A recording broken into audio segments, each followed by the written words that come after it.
यीशु मसीह के सामर्थ्य नाम में आप सबों को यीशु सहाय। जय मसीह, जय यीशु।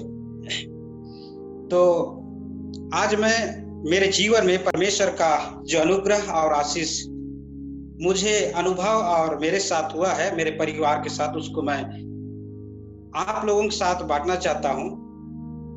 एक वचन के साथ जाऊंगा।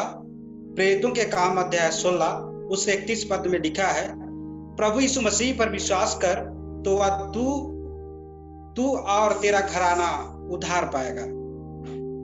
मेरा पहला गवाही है।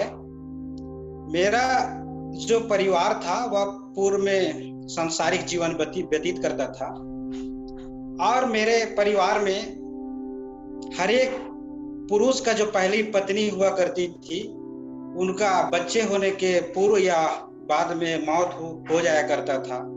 और इसी को देखते हुए मेरे पिताजी ने प्रभु यीशु मसीह को ग्रहण करने का निश्चय किया और ग्रहण किया। सचमुच में प्रियो, आज लगभग 45 बरस हो चुका है प्रभु यीशु मसीह को हमारा परिवार ग्रहण किया हुआ है। उसके बाद इस प्रकार की जो हमारे परिवार में असामयिक मृत्यु होती थी, वह अभी तक पुनरावृत्ति नहीं हुई है। मेरे जीवन के संबंध में 2013 की घटना है, जब मेरे परिवार में आय का साधन बिल्कुल बंद हो गया था, क्योंकि हम लोग गरीबी रेखा में आते हैं और सेवकाई के अलावा मेरा पिताजी का कोई व्यवसाय नहीं था। और प्रभु में हम लोग पढ़े लिखे और मैं ग्रेजुएट होकर उस समय पास आउट हुआ था और मेरे पास प्रश्न आया कि मैं कैसे करूं, मैं अपने परिवार का भरण पोषण के लिए करूं। मैं परमेश्वर की संगति में था, प्रभु की साथ संडे स्कूल की अगुवाई या गिरजा आराधना में अगुवाई करना, इस प्रकार की मैं प्रार्थना में अगुवाई करना, इस प्रकार का मैं जीवन को शुरुआत कर रहा था। तब मैं और खरसिया के एक प्राइवेट स्कूल में पढ़ा रहा था। उस समय मैं प्रतिदिन सुबह शाम परमेश्वर से रो रो कर प्रार्थना करता था। सचमुच में प्रियो, उसी घड़ी मुझे दो माह के अंतर्गत मुझे परमेश्वर ने अपने परिवार का भरण पोषण के लिए मुझे एक संविदा के रूप में कंप्यूटर ऑपरेटर की नौकरी दी। और उसके बाद मैं विश्वास में और अधिक मजबूत होते गया। उसके बाद मुझे 2 साल में ही, लगभग 1.5 साल में मुझे 2 नौकरियां एक साथ मिली और 2 में से वर्तमान में कार्यरत हूं, क्योंकि कोई एक ही नौकरी कर सकता है। कारण मुझे 2017 में परमेश्वर ने एक नौकरी के द्वारा आशीषित किया, पर मैं उसमें जाना ना चाहा और 2020 में पुनः मुझे परमेश्वर ने पदोन्नति दी है। प्रभु को बहुत बहुत धन्यवाद। विवाह के पूर्व जब मेरी पत्नी से, जिसको मैं विवाह के लिए वचन किया था, उसके साथ दुष्ट आत्मा का प्रकोप था, या हम कह सकते दुष्ट आत्मा का, क्योंकि परमेश्वर के साथ संगति में आने के बाद उनका बीमारी समाप्त हो गया। उनको मलेरिया और टाइफाइड था। मैं उनको कहता था कि आप लोग के परिवार में शायद विश्वास की घटी है और इस कारण ये बीमारी आपके साथ आपको छोड़ नहीं रहा है।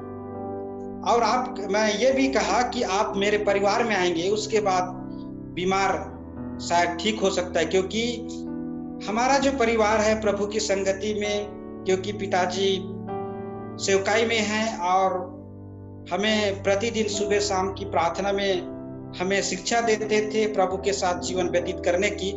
और मैं इसलिए फिर विवाह के पश्चात उनका ये बीमारी जो मलेरिया टाइफाइड, आज विवाह का मेरा 5वां साल है, दोबारा पुनरावृत्ति नहीं हुआ है। सचमुच में प्रियो, परमेश्वर अपने प्रेम करने वालों के साथ, आज्ञा पालन करने वालों के साथ अद्भुत रीति से अपनी अनुग्रह व आशीष को की गवाही है। असंभव को संभव करने वाला परमेश्वर, जो जब मेरी पत्नी गर्भवती थी और जब उनका जन्मने का समय हो गया था, तब मैं उनको अस्पताल में भर्ती किया और उन्हें पता चला कि उनको पीलिया है। और उस अस्पताल से रिफर किया गया अन्य अस्पतालों में। ये रायपुर की घटना है। और जब दूसरे अस्पताल में हम लोग ले ही रहे थे तब उनका डिलीवरी का समय हो चुका था और जो पानी का थैला होता है वह फट गया था।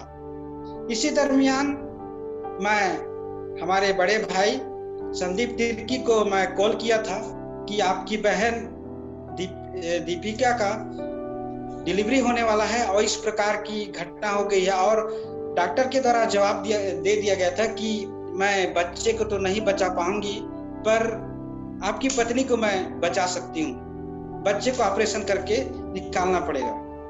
और मेरे पिताजी वहीं पर प्रार्थना में लग गए और भाई संदीप के तिर्की के द्वारा ही प्रार्थना किया गया। लगभग 15 या 20 मिनट बाद नॉर्मल और उनकी माँ को पीलिया था, लेकिन बच्चे को वह बच्चा स्वस्थ और फिजिकली तौर पे वह स्वस्थ था।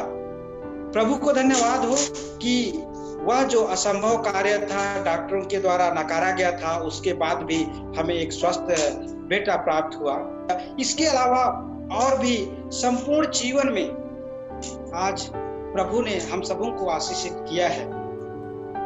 आज हम विशेष कर देखते हैं, जबकि मैं एक प्रभु के सेवक का बेटा हूं और वर्तमान में जब हमें देखने को मिलता है कि बहुत सारे लोग जो प्रभु के सेवक होने के नाते प्रभु की संगति में नहीं, परंतु इस सांसारिक जीवन में, नशापान में और बुरी संगति में और तमाम प्रकार की बुरी बातों में खो गए हैं।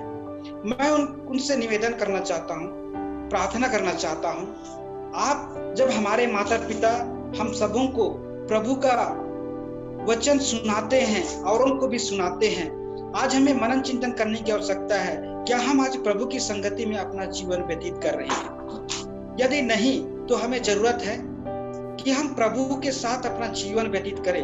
आज मेरा ही परिवार नहीं, परंतु हर एक लोग जो आज भटक गए हैं, आज से ही आप प्रभु की संगति में परमेश्वर की वचन को पढ़िए, उनकी संगति में रहिए। सचमुच में परमेश्वर आपको भी उद्धार प्रदान करेगा। इसलिए प्रभु को बहुत बहुत धन्यवाद। और मैं बहुत आज खुश हूं कि मुझे यह अवसर प्रदान किया गया और बड़े भाई संदीप तिर्की और संचालिका मैडम एवं जूम ऐप में जुड़े हुए विश्वासी भाई बहनों को धन्यवाद देना चाहता हूं। और सबसे बड़ी बात कि परमेश्वर को धन्यवाद देना चाहता हूं, जिन्होंने आज इस विषम परिस्थिति में या लॉकडाउन कोविड-19 की इस महामारी के समय में हम सबों को एक संगति के रूप में परमेश्वर की महिमा, उसकी आराधना और उसकी सेवकाई में जुड़ने का अवसर दिया है। और ऐसा व्यवस्था या तो ऐसा प्लेटफॉर्म हम सबों को प्रभु ने दिया है कि आज हम पूरे भारत देश के लोग हम एक साथ होकर, विभिन्न परिवार के लोग एक साथ होकर हम प्रभु की महिमा और उसकी आराधना करने पाते हैं। इसलिए आप सबों को बहुत बहुत धन्यवाद। परमेश्वर इस छोटी सी गवाही में अधिक से अधिक अनुग्रहित करे और आप सबों को आशीषित करे। धन्यवाद। यीशु साहब, प्रेज द लॉर्ड।